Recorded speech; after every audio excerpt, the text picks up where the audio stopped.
နီဘောမှာရုတ်တရက်ဖြစ်ပွားခဲ့တဲ့ရေဘေးကြီးအကြောင်းတင်ဆက်ပေးမှာဖြစ်ပါတယ်။နီဘောနိုင်ငံမှာအခုရက်ပိုင်းဖြစ်ပွားခဲ့တဲ့ရုတ်တရက်ကြီးမှုဟာလူအများအပြားကိုအသက်ဆုံးရှုံးစေခဲ့တဲ့အလွန်ဝမ်းနည်းဖွယ်ရာသဘာဝအန္တရာယ်ကြီးတစ်ခုဖြစ်နေပါတယ်။ဒီဖြစ်စဉ်ဟာနီဘောနိုင်ငံနဲ့တရုတ်နိုင်ငံတိဘက်ဒေသနယ်စပ်အနီးမှာဖြစ်ပွားခဲ့တာပါ။2026ခုနှစ်ဩဂုတ်လ26ရက်နေ့ဟိမဝန္တာတောင်တန်းဒေသရဲ့ရေခဲကြောက်တုံးနဲ့မြေသားအမြောက်အများပြိုကျခဲ့ပါတယ်။အဲ့ဒီပြိုကျမှုမှာလန်ဒီခိုလာမြစ်အနီးမှာဖြစ်ပွားခဲ့တာဖြစ်ပြီးတော့ပြိုကျခဲ့တဲ့ရေခဲနဲ့ကြောက်တုံးအမြောက်များဟာမြေလန်းချောင်းကိုပိတ်ဆို့ခဲ့ပါတယ်။အဲ့ဒီနောက်စုနေတဲ့ရေတွေဟာချိန်ထဲမှာပဲအချိန်ပြင်းပြင်းနဲ့ကျိုးပေါက်စီးဆင်းလာခဲ့တာပါ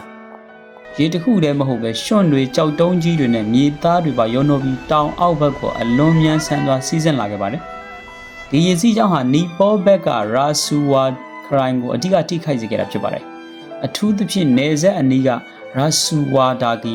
တီမူရီနဲ့ဆာပရူဘယ်စီဒေသတွေမှာပျက်စီးမှုတွေအလွန်ပြင်းထန်ခဲ့ပါတယ်။နေအိမ်တွေဈေးဆိုင်တွေကားလမ်းတွေနဲ့လမ်းတရားအချို့ဟာရေစီးနဲ့အတူပျက်စီးမျောပါသွားခဲ့ရပါတယ်။ရေဟာရုတ်တရက်နဲ့အလွန်အချိန်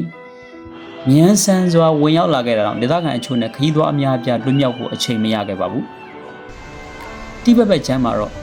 ကြည်ရုံခရိုင်အတွင်းမှာလည်းထိခိုက်ပျက်စီးမှုတွေဖြစ်ပွားခဲ့ပါတယ်။အခုဩဂုတ်လ28ရက်နေ့အထိရရှိထားတဲ့နောက်ဆုံးသတင်းတွေအရနီပေါဘက်ချမ်းမှာအလောင်း158လောင်းပြန်လည်တွေ့ရှိထားပါတယ်။တိဘက်ချမ်းမှာတော့လူသေဆုံးမှုတွေရှိနေပြီးနှစ်ဖက်ပေါင်းသေဆုံးမှုအရေအတွက်ဟာ160ကျော်ထိရှိလာပါတယ်။ပျောက်ဆုံးသူစီးရင်တွေအရာကတော့လက်ရှိအချိန်ထိအတည်ပြုဖို့ခက်ခဲနေစေဖြစ်ပါတယ်။အကြောင်းကတော့ရေစီးနဲ့အတူမျောပါသွားသူတွေဟာနေရာဒေသအသီးသီးမှာရှိနေသူတွေဖြစ်တဲ့အတွက်စည်ရင်လိုက်လံစစ်ဆေးနေရဖြစ်ပါတယ်။လက်ရှိနီဘောဘက်ကစီးရင်တွေအရာလူ400ကျော်ပျောက်ဆုံးနေစေဖြစ်ပါတယ်။အဲ့ဒီထဲမှာနိုင်ငံသားတွေလည်းအများအပြားပါဝင်နေပါတယ်။ဒီဒေသဟာတရုတ်နိုင်ငံတိဘက်ဒေသမှာရှိတဲ့ခိုင်လမ်စတောင်နဲ့မာနာဆာရိုဝါရေကန်ဘက်ကိုတွားရောက်တဲ့ကမ္ဘာလက်ခရီးသွားတွေနဲ့တောင်တက်ခရီးသွားတွေဖြတ်တန်းသွားလာတဲ့လက်ရှိတဲ့နေရာဖြစ်ပါတယ်။ဒါကြောင့်ပျောက်ဆုံးနေသူတွေထဲမှာနိုင်ငံသားတွေပါဝင်နေတာဖြစ်ပါတယ်။လက်ရှိမှာတော့နီပေါနဲ့တရုတ်နိုင်ငံတို့ကကယ်ဆယ်ရေးအဖွဲ့တွေဟာရဟတ်ယာဉ်တွေနဲ့ပျောက်ဆုံးသူတွေကိုရှာဖွေနေကြပါတယ်။ဒါပေမဲ့လန်ဒရာတွေပျက်စီးသွားတာမြေကြီးကြောင်းကအန်ဒီယေရှိနေစေဖြစ်တာတွေကြောင့်ကယ်ဆယ်ရေးလုပ်ငန်းတွေဟာအလွန်ခက်ခဲနေပါတယ်။အမှန်တော့ဒီဒေသဟာဒီလိုရုပ်ရည်ရည်ပေးများဆုံးဖြစ်ပွားခဲ့တာပထမအကြိမ်တော့မဟုတ်ပါဘူး။ယခင်ကဘိုတီကိုရှီမြစ်အနီးမှာရုပ်ရည်ကြီးမှုတွေဖြစ်ပွားခဲ့မှုပါတယ်။အထူးသဖြင့်2025ခုနှစ်ဖြစ်ခဲ့တဲ့ရေဘေးဟာအခုဖြစ်စဉ်နဲ့ဆင်တူတဲ့အချက်တွေရှိပါတယ်။အဲ့ဒီအချိန်တုန်းကတောင်ပေါ်ဘက်ကနေရေတွေရုတ်တရက်အချိန်ပြင်းစီးကျင်းလာခဲ့ပြီးအောက်ဘက်မှာရှိတဲ့လူ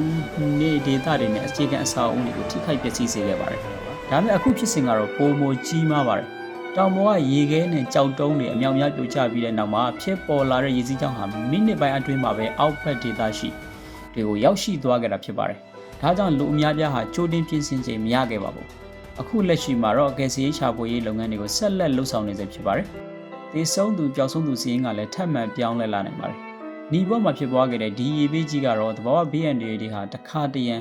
လူတွေမမျှော်လင့်ထားတဲ့အချိန်မှာပဲဘလောက်မြန်မြန်ဆန်ဆန်ပြင်းပြင်းထန်ထန်ဖြစ်ပေါ်လာနိုင်လဲဆိုတာကိုထပ်မံသတိပေးလိုက်တဲ့ one နဲ့ပွဲရဖြစ်ရတစ်ခုပဲဖြစ်ပါတယ်။အားလုံးနားဆင်ပေးကြတဲ့ကျေးဇူးပါ channel ကို subscribe လုပ်ထားပေးဖို့လည်းမမေ့ပါနဲ့။အားလုံးကျေးဇူးတင်ပါတယ်။